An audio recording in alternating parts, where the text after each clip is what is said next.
ውድ ተመልካቾቻችን አሰላሙ አለይኩም ወራህመቱላሂ ወበረካቱሁ። እኔ ስሜ ሸምሰዲን ባዲያ ሐምደታ እባላለሁ። ኢማምነት የምሰራው ስልጤ መስጂድ ሀጂ አህመድ ማህሊ የሚባለውን ጥቁር አንበሳ አካባቢ ያለውን መስጂድ ኢማምና ኸጢብ እና ሙደርስ ነኝ። ያው እንግዲህ የስራዬ ዘርፍ ይሄንን ይመስላል።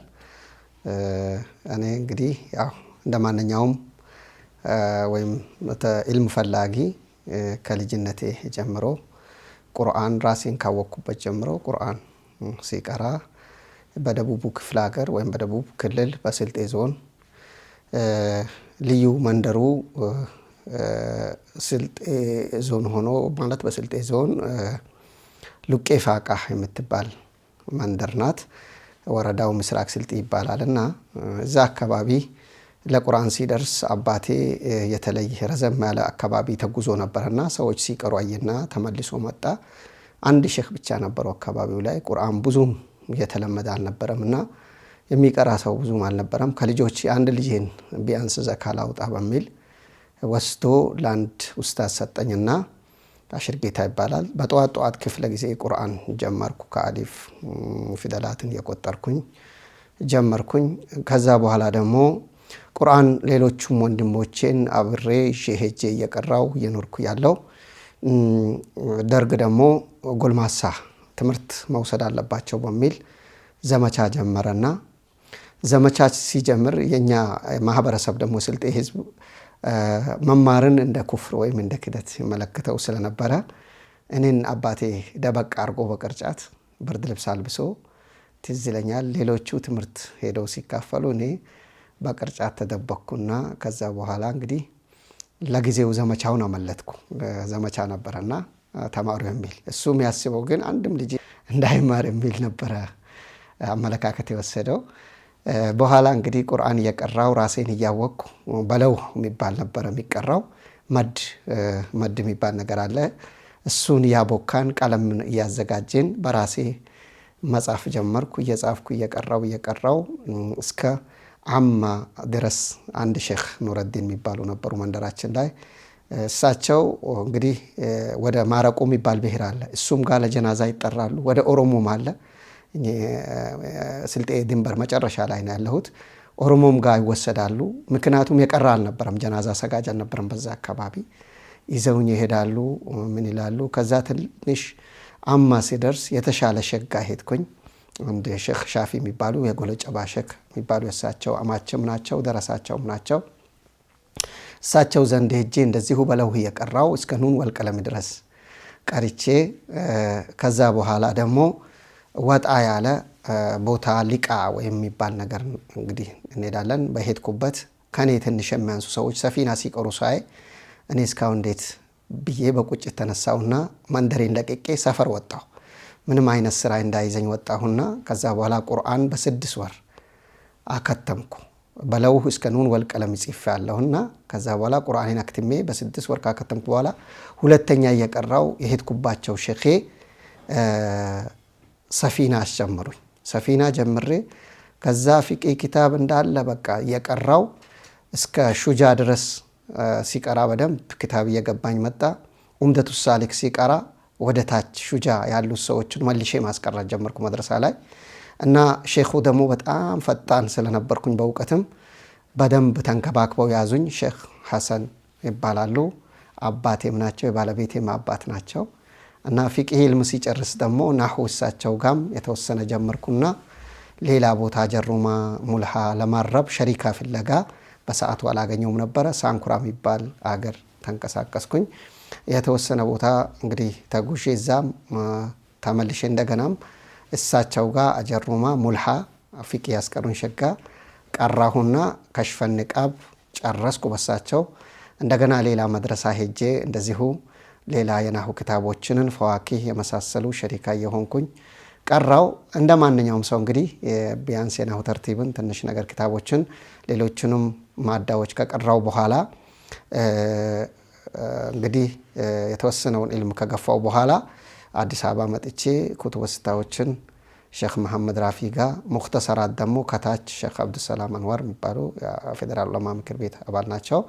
ናሳቸው ጋር ሙክተሰራት ቀራው ብሉግ ሪያድ። ከዛ በኋላ ወደ ሼክ መሐመድ ራፊ ሄጄ ሙጠወላትን ሙስሊምን የተለያዩ ክታቦችን ኩቱበ ስታዎችን ኢብኑ ከሲርን እሳቸው ጋር ቁጭ ብዬ ቀራው። በኋላ ላይ ደግሞ ሼክ ዶክተር ጀይላን ሙስሊም ማስጀመሩ ሙስሊም ክታብ ማስጀመራቸውን ሲሰማ እዛ ሄጄ ሙስሊምን ከጅምር እስከ መጨረሻው ድረስ ሰነድን በመከታተል እሳቸው ጋር ላይ አልሐምዱሊላህ ቀርቻለሁኝ። ሌላ አቢ ዳውድንም እሳቸው ጋር የአቂዳ ክታቦችንም እሳቸው ጋር እንደውም አልፎ ተርፎ ቁጭ ብላ አስቀራ የሚል ወስያ ሁሉ ዶክተር ጀይላን ሐፊዘሁላህ ምክር እየሰጡኝ ነው። በተለያዩ ሼኾችም ኡስታዝ ቃሲም ሀጂ የሚባሉ ነበሩ ኡሱል አልፊቅህ ምናምን የተለያዩ ክታቦችን በተለያዩ ሰዎች ቀሲም ያለው አልሐምዱሊላህ። እንግዲህ እውቀት አያልቅም። አሁንም ያው እንግዲህ እስከ መጨረሻው ድረስ ኢልምን ትፈልጋለህ እና በተወሰነ ጊዜ ሳውዲም ሄጄ ጥናትና ምርምር የሚሰሩ ሼክ ጋር ተቀምጬ ለአንድ ዓመት የባሕሰል ኢልሚ የሚባል ወይም የእውቀት የጥናት እንዴት እንደምታደርግ የማድረግ አይነቶችን አድርጋለሁ አልሐምዱሊላህ። ከዛ በፊት ግን ለማህበረሰቡ በስልጥኛ ቋንቋ ከኩፍር ለመታደግ ድሩሰል ሙሂማ ሼክ ኢብን ባዝን ሌላም ተጨማሪ ሌላው ደግሞ ስለ ኢሳ ምንነት ነቢይ ነው ወይስ አምላክ ነው የሚለውን ሙናዘራት ነገሮችን በስልጥኛ ጽፌ 1995 ላይ በአወሊያ ሚስዮን እስላማዊ ድርጅት ታትሞ ወደ 1500 ታተመ ለመጀመሪያ ጊዜ። ከዛ ወደ ሙልሐቅ አዲን የሳውዲ ኤምባሲ ወደ 30 ሺህ ምናምን አትሞታል።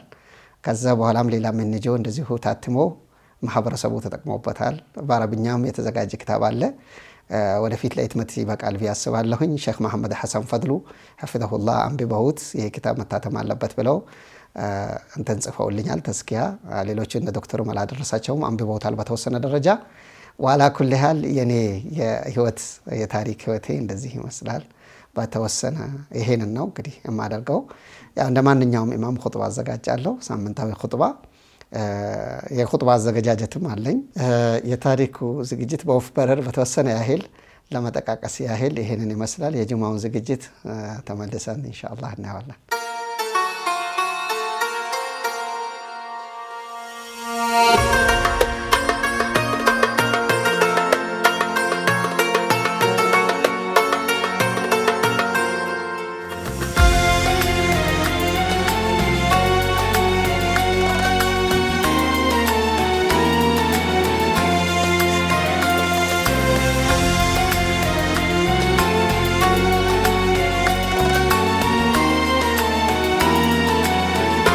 ብስሚላሂ ራህማን ራሂም አልሐምዱሊላህ ወሰላቱ ወሰላሙ አላ ረሱሊላህ ሰለላሁ ዐለይሂ ወሰለም። ውድ ተመልካቾቻችን ኹጥባ ወሳኝ ነው። ኹጥባ ለማህበረሰብ ሳምንታዊ ምክር ነው እና ለዚህ ምክር ደግሞ ዝግጅት ያስፈልገዋል። ከዝግጅት አንዱ ላይብረሪ መኖር ነው። ላይብረሪ ማለት እስላማዊ መክተባ መኖር ነውና ቢያንስ በተወሰኑ ክታቦች የተለያዩ አይነት ክታቦችን አይቶ የምናቀርባቸው ነገሮች ከተለያዩ ለመውሰድ ክታብ አስፈላጊ ነው። ክታብ ማለት ትልቁ ወቅፍ ነው። ክታብ መርጂዕ ስለሆነ እኔ እንደ ማንኛውም ኢማም ኹጥባ ሳዘጋጅ መጀመሪያ እንትን ያደርጋለሁኝ አቀርባለሁኝ ማለት በጭንቅላቴ ባሕስ አደርጋለሁ፣ ጥናት አደርጋለሁ። ከቁርአን ከሐዲስ ከዑለማዎች አነጋገር አመጣለሁ፣ አነባለሁ። ከዛ በኋላ ማስታወሻ ይዛለሁ። ማስታወሻ ይጽፍና ይዛለሁ። ከዛ በኋላ ደግሞ ኪሴ ላይ አደርገዋለሁ። ያንን በደንብ ካነበብኩ በኋላ ኪሴን አስቀምጠዋለሁ። አንዳንድ ጊዜ ወኩሉ መሽጉሊን ፈላ ይሸገሉ ምሳሉሁል መርሁን ወልሙሰበሉ ይላሉ። ጭንቅላት በሌላ ነገር ቢዚ ይሆንና ያፈዝከው ነገር ሊጠፋ ስለሚችል ያ ነገር ከጠፋ ከኪሴ መጽሐፉን ላወጣ አዘጋጃለሁ ማለት ነው። መጽሐፍ መያዝ ነገር ጥሩ ነው። ማኩቲ በቀረው ማሁፊ ዘፈራ ይላሉ አረቦች። የተጻፈ ነገር ይጸናል፣ የታፈዘ ነገር ይጠፋል። አጋጣሚ ሀሳብ መጥቶ ሊጠፋ ስለሚችል ወረቀት ኪሴ ላይ ያስቀምጣለሁ። ግን በአብዛኛው ነው ኹጥባ የሚቆጥበው በቃሌ ነው ኹጥባ ማዘጋጀውና ክታብ መርጂዕ ነው። ብዙ ጊዜ ወሳኝ ነው። ስለቀራ ወይም ዓሊም ቤት ብቻ ሳይሆን መኖር ያለበት የተኛው አቅም ያለው ሰው ጋር ቢያስቀምጠው ወደፊት ልጆቹ ተጠቃሚ ይሆኑበታል። የሚቀራ ሰው ይመጣል፣ ተዊሶ ወስዶ የሚያነብ ሰው ይኖራል። በዚህ መልክ ነው እኛም ድሮ እየተዋወስን የምንቀራ የነበረውና ክታብ ወሳኝ ነው፣ ኑር ነው ለቤት። እኔ ኹጥባ ማዘጋጀው ቢያንስ ሮብ ዕለት አስባለሁ። ዝም ብዬ ማሰብ ጀምራለሁ። የተኛውን ርዕስ ላዘጋጅ የሚል ርዕስ እመርጣለሁ። ርዕስ አውጥቼ አወርዳለሁኝ። ከዛ በኋላ የተለየ ሀሳብ ከመጣ ጁምዓ ዕለትም ራሱ ጠዋቱን ሌላ ሀሳብ ከመጣ ቀይራለሁ። አልহামዱሊላህ እኔ ልምዱ አለኝ ከ20 ዓመት በፊት ጀምሮ የኹጥባ ልምዱ ስላለኝ ብዙም አልቸገርበትም። ሪሴን ይቀይራለሁኝ። ለምሳሌ እንደ ሰሞኑ አይነት ኹጥባ አይነት ሐሳቤ ስለ ሂጃብ ነበረ። ስለ ሂጃብ ትቼ ስለ አለው በላአ ስለመጣው ሁኔታ ሐሙስ ዕለት ነው ሐሳቤን የጀመርኩት። ከዛ በኋላ ወደውኑ ሐሳቤን መቀየር ይችላለሁኝ። ግን ትንሽ ልምዱ የሌላቸው ሰዎች ቀደም ብለው ሳምንቱ እያለ ሰኞን ጀምሮ ስለ ኹጥባ ማሰብ አለባቸው። ርዕስ ለመምረጥ ለማንበብ ያን ነገር ለመዘጋጀት ያስፈልጋል። ልምድ ያለው ሰው ግን በቀኑም ከጁምዓ በፊትም የሆነ ነገር ርዕስ ካሰበ ወደዛ ነገር ይመጣል። በዚህ አጋጣሚ ግን አደራ ምለው ኹጥባ ከራሴም ጀምሮ አጠር ያለ መሆን አለበት። ነብዩ ሰለላሁ ዐለይሂ ወሰለም የሰው አዋቂነቱን ከሚያመለክተው አንዱ ቂሰሩ ኹጥበቲ ወጡሉ ሰላቲ ኹጥባው አጠር ያለ እንግዲህ ሰላቱ ረዘም ያለ ነው ብለዋል። በአሁኑ ዘመን ደግሞ ሰው የተሰላቸበት ዘመን አለ። አንድ ጊዜ እኔ ሰሞኑ አንድ ኹጥባ ግን በ13 ደቂቃ ጨርሻለሁኝ አልহামዱሊላህ ከነ ትርጉሙ አማርኛ የተረጎማለሁ በሁለተኛው ላይ እና በዚህ ኹጥባ በዚህ መልክ ነው እና ኹጥባ መተርጀም የጀመርኩት በራሴ መጅድ ትርጉሙን እኔ ነኝ የጀመርኩት። አማርኛውን አረብኛው ብቻ ነበር እየተደረገ ነበር ከዛ በፊት በነበረው ሂደት። ግን ወደ አማርኛ የተወሰነውን ኹጥባ የመጀመሪያውን አረብኛ ያደርገዋለሁ፣ ሁለተኛው ላይ በአማርኛ ዘረዝራለሁ። የኹጥባ አዘገጃጀቴ ይሄን ይመስላል። ወላሁ አለም። እንኳን እንግዲህ ለሳምንቱ ጁምዓ ለኢዳችን አደረሳችሁ እላለሁኝ በዚህ አጋጣሚ።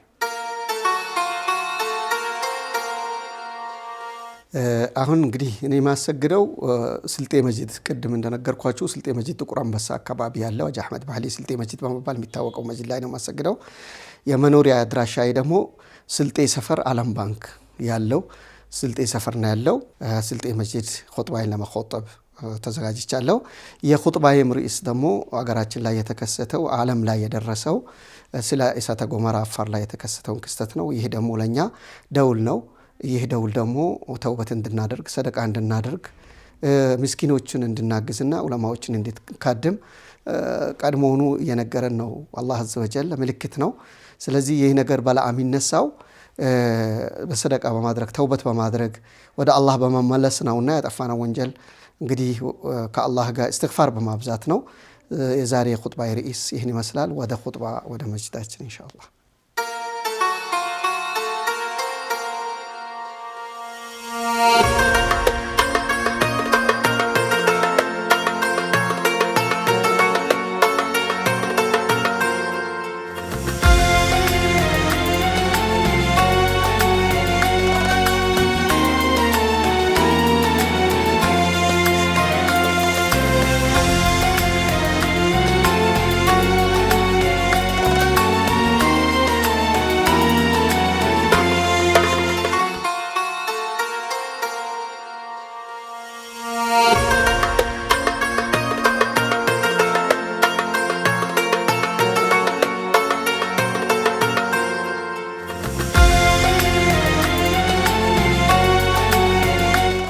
ቢስሚላሂ ረህማን ረሂም። ይህ ስልጤ ሰፈር ባጃጅ ተራ ይባላል። እንግዲህ ለኹጥባ ስንሄድ ወደ ጥቁር አንበሳ ሲሄድ አንዳንዴ ሰዓት ካለኝ በባጃጅ እስከ ዓለም ባንክ ድረስ እሄዳለሁ። ግን ሰዓት ሳይኖር ሲቀር ደግሞ 150 ብር ተከፍሎ እስከ ተክለ ሃይማኖት ድረስ እወጣለሁ ማለት ነው። ኢንሻአላህ ዛሬ ጉዟችን ወደዛ ነው። ቢስሚላሂ ረህማን ረሂም። ጉዟችንን ጀምረናል። ኹጥባ ለመኹጠብ ስልጤ መስጂድ ለሀጂ አህመድ ማህሊ ላይ አልহামዱሊላህ ኹጥባ የጀመርኩት በግሌ ከ1995 ጀምሮ የኹጥባ አደራረግ ስርዓትን ያው ጀምሬያለሁኝ። ቀደም ብሎ ግን 1993 የተወሰነ ስልጠና ወስጃለሁ በዚህ በኹጥባ ዙሪያ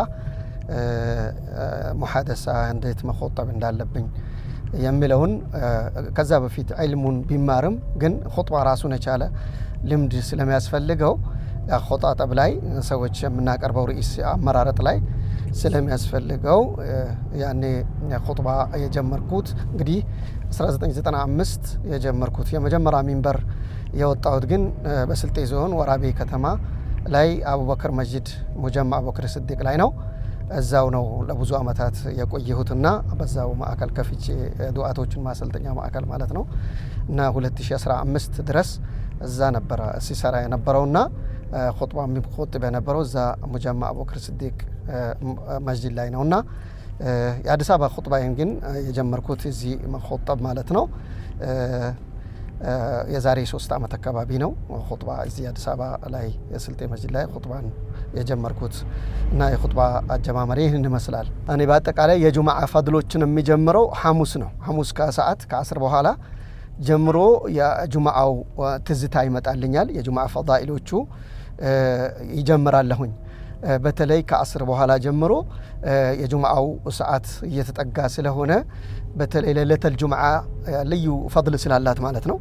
ለይለተል ጁምዓ ደግሞ ሰላት አለነቢ ማብዛት በነቢያችን ሰለላሁ ዐለይሂ ወሰለም በተደጋጋሚ ሰላት በሳቸው ላይ ማውረድ እንደዚህ እስትግፋሮችን ማብዛት ለይል ላይ እጀምራለሁኝ እና እንግዲህ ሰላት አለነቢ በማብዛት ኹጥባ ዝግጅቶችንም በማቅረብ እንግዲህ እጀምራለሁኝ በለይል ላይ ማለት ነው።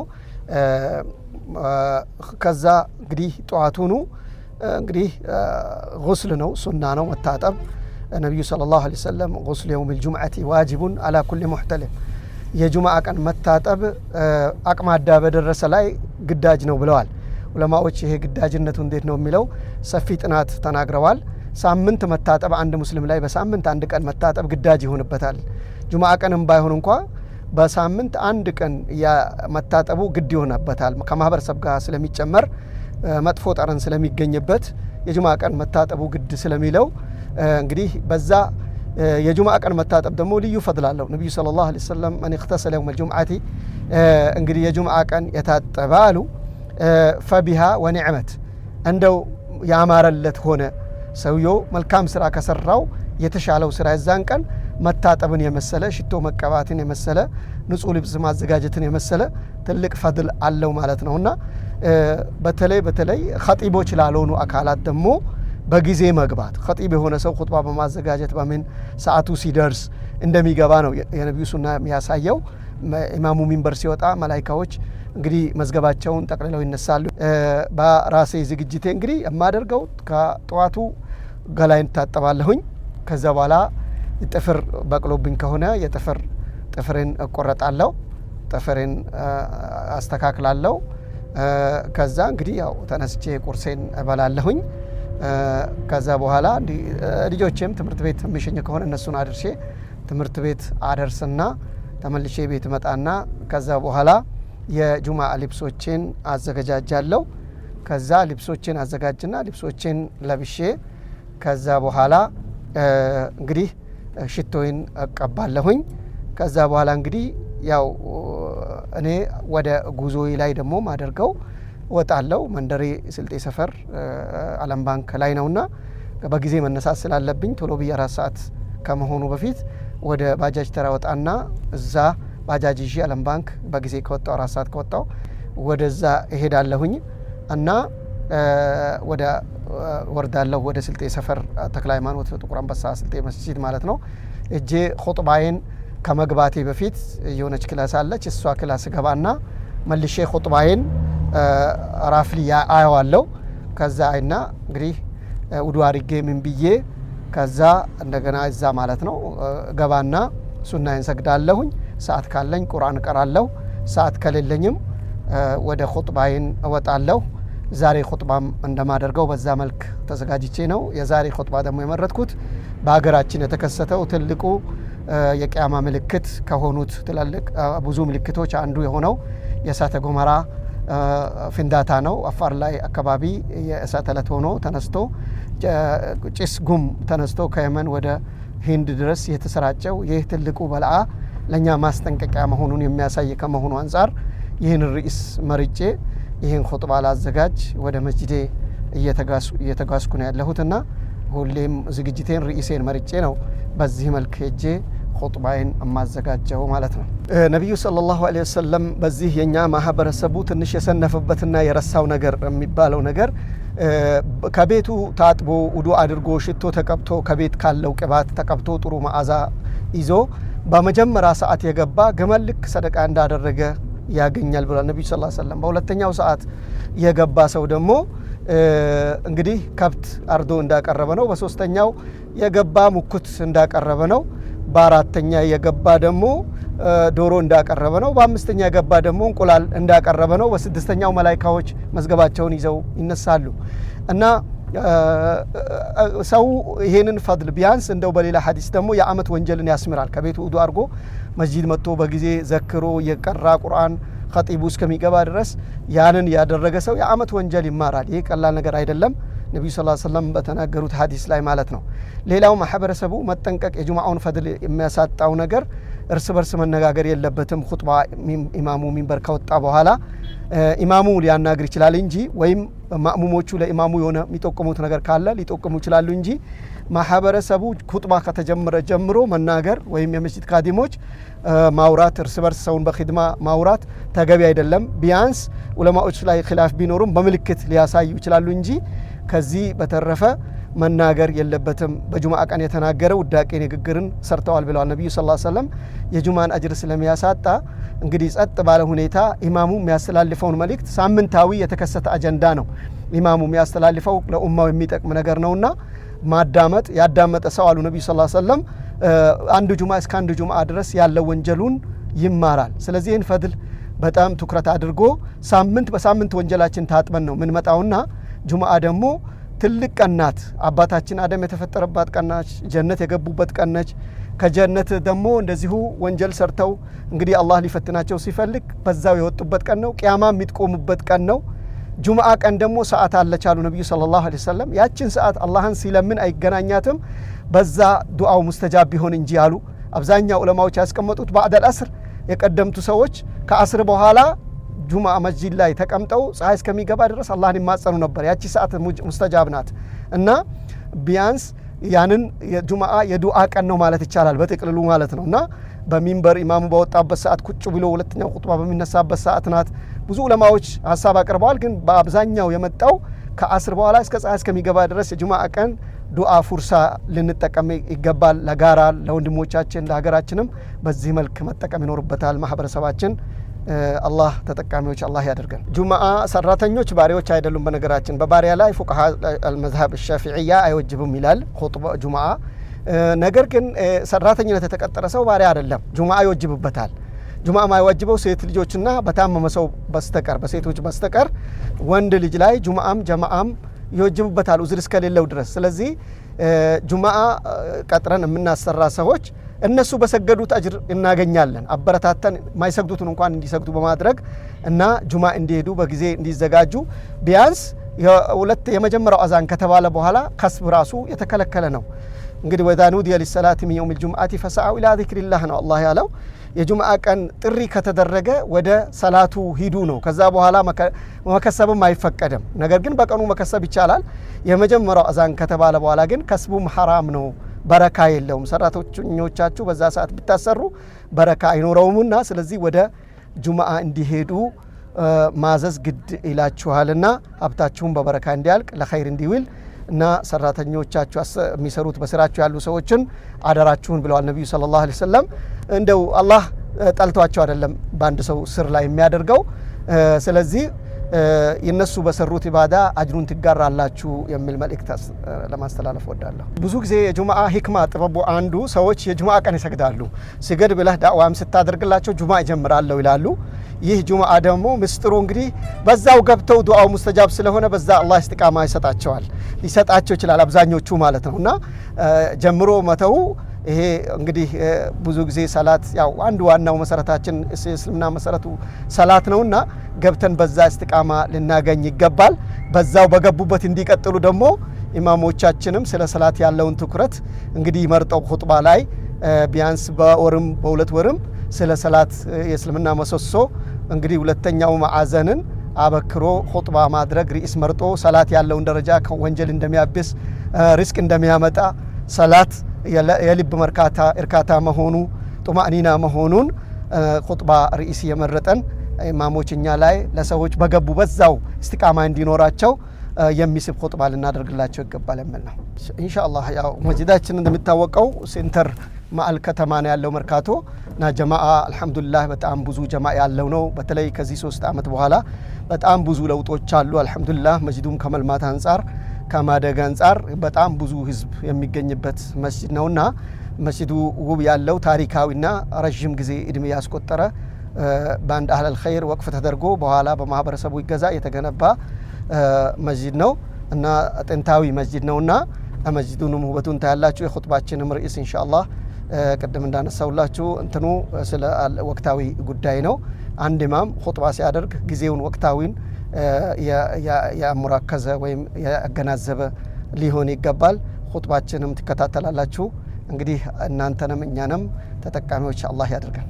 ያው ምናልባት እኔ ቀረ የሚለው ነገር ማህበረሰቡ ከዑለማዎች ጋር አብሮ እንግዲህ ጎን ለጎን እጅ ተያይዞ ስለ ዲኑ አውቆ መስራት አለበት። የጁምዓ ቀን ጁምዓውን የሚያበላሽበት ነገሮችን በተጠንቀቅ ከዑለማ ጋር መዋል ነው፣ ከብርሃን ጋር መዋል ነውና ከዑለማዎች ጎን መዋል፣ ከነሱ ጓደኛ መሆን ከነብዩ ጓደኛ እንደመሆኑ ዑለማዎች ደግሞ የነቢያቶች ዋሪሶች ናቸውና ዑለማዎች ጋር ዘንድ ጠጋ ብለን ዲናችን የሚያበላሽብን ነገር በተለይ ጁምዓ ሰላታችንን የሚያበላሽብን ነገር የተኛውም የህይወታችን ዘርፍ የሚበላሽብን ነገር ከዑለማዎች እየጠየቀን ሀታ መስጂድ ሲንገነባ ንግድ መስጂድ ላይ ሲንሰራ እዛ ቦታ ላይ ሐላል ነው ሐራም ነው የሚለውን ግንዛቤ ልንወስድ ይገባል የሚል መልእክቴ ነው።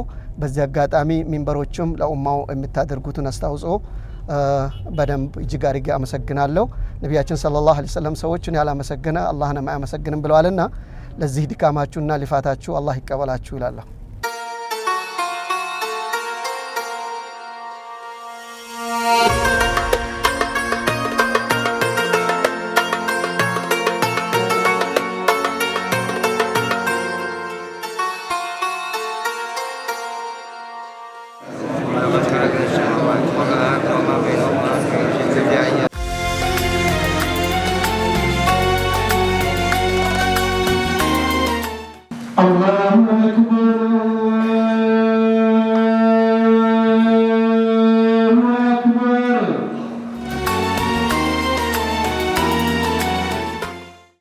إن الحمد لله نحمده ونستعينه ونستغفره ونعوذ بالله من شرور أنفسنا ومن سيئات أعمالنا.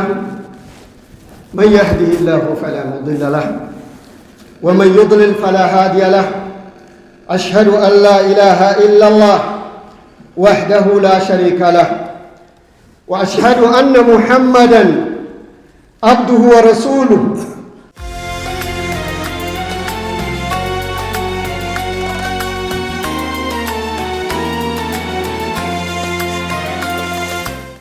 መሬት ሆዷ ላይ የያዘችውን ትተፋለች። የቁሉ ልኢንሳን አፋር አካባቢ አይታችኋል። ተራራው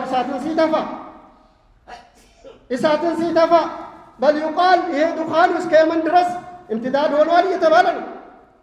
ማዛ ነንተዚር ምን ተውባ ኢዘን ወቃለ ልኢንሳን የሰው ልጅ ሁሉ ይላል አልሙእሚን ወገይሩ ልሙእሚን ማ ለሃ ማዛ አሳበሃ አልአርዱ ለቲ ኩና ነምሺ ፊሃ ونتجر عليها ونبني عليها القصور ولا تقل حملني وثقلني وتخدمنا الأرض. مريت يقدمتشن فوق يغنبانبات ትልልቅ ከባድ ብረቶች ያሉባት ተራራውን እየተሸከመች አንድ ቀን ከበደኝ የማትል መሬት ቂያማ ጊዜ የውመል ቂያማ ተቆል የቁሉ الإنسان ما لها ምን ሆነች እቺ መሬት የምናቃት ما لها. ومن تمام عدل الله يا الله ملو فتاوينته يا رب ما عبدناك حق عبادتك وما قدر الله حق قدره والأرض قبضته جميعا يوم القيامة يومئذ أي يوم القيامة تحدث أخبارها يسرانوان ولا يسرانون زينان تنبالج. والله هذا من تمام عدل الله ما أن له ملائكة يحفظون ويكتبون ما نعمل والأرض تشهد. أين نعصي الله عز وجل؟